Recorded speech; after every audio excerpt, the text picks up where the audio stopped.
นี่นะครับ เดี๋ยวเราจะสาธิตวิธีการ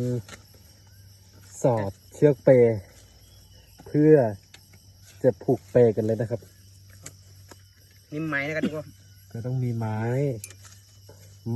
ไม่ต้องใหญ่มากนะครับ ให้พอดีกับ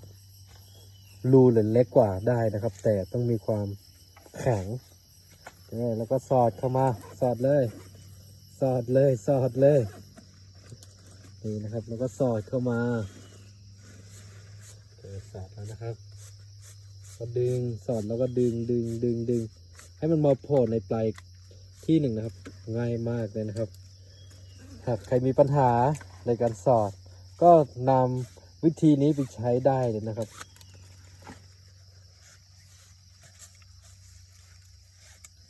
บอกเลยว่าง่ายแล้วก็สะดวกนะครับ ครับผม โอเค